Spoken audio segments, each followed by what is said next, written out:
Welcome to Psychology the Daf. We are on Gemara Beitzah on Daf Lamed Hey, and today we're going to talk about nagging in marriage.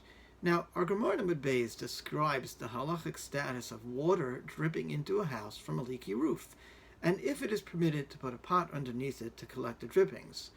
Now, sometimes people need things repaired in their house, and they don't get it repaired, and oftentimes the wife will nag about that. Actually, I once saw a great slogan from a handyman which had written on the side of his truck, "We fix the things you told your wife you would fix, but never do."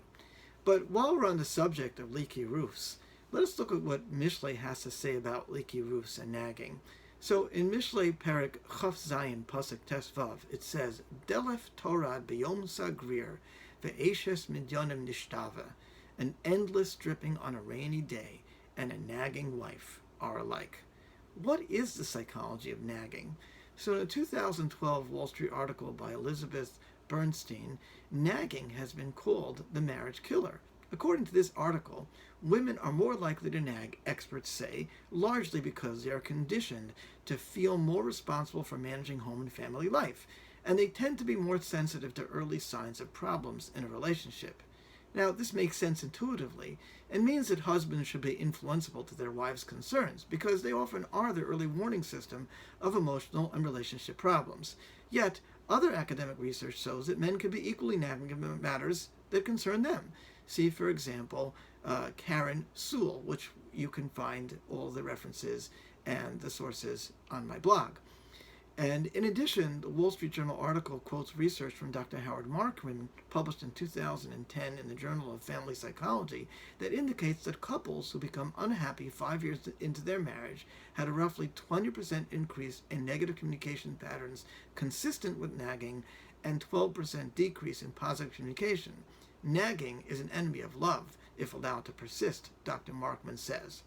But what is nagging and what causes it? So Dr. Martin Kozloff, professor of education at the University of North Carolina at Wilmington, identifies 4 main steps of nagging. 1. The nagger gives a signal to perform or stop performing a task or behavior. 2. The person being nagged does not comply with the request from the nagger. 3. In response, the nagger repeats his request or signal in a further effort to gain compliance. 4. The person being nagged again responds with noncompliance. Kozloff argues that this interaction cycle continues until either the one who's being nagged complies to the nagger's request or the nagger gives up the attempt to persuade. Now, nagging is a complex relationship game, and the pattern is reinforced by both the nagger and the naggee.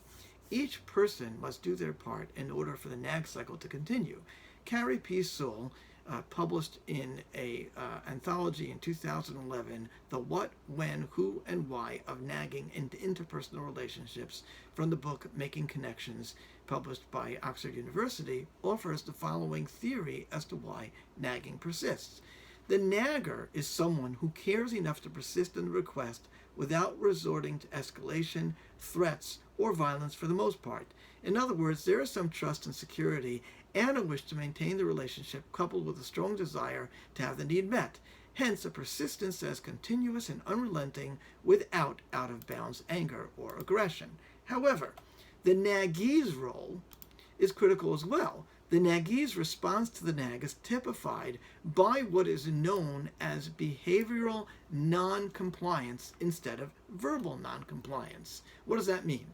That is, either the naggee silently agrees to perform the task, and then, so to speak, forgets to do it, or the naggee actually agrees to take care of the task and still forgets to take care of it.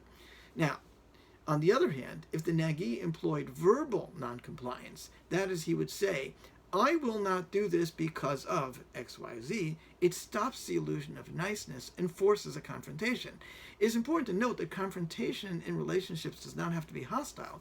It can be respectful and caring. The person can state clearly his unwillingness to perform the task and offer an explanation why.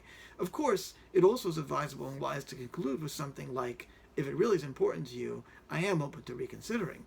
Confrontation is about two people actually taking each other into account and respectfully, even lovingly, negotiating matters, acknowledging each other's subjective and objective priorities. Ultimately, nagging is not a problem, but a symptom. And that is why it is wise to consider what Koheles says will happen if you ignore persistent problems in your home. Koheles in Perek Yud, Pasuk Yud Ches says, Batotayim yimach hamakara, uvashiflus yodayim yidlof abayas. Through slothfulness, the ceiling sags. Through lazy hands, the house caves in.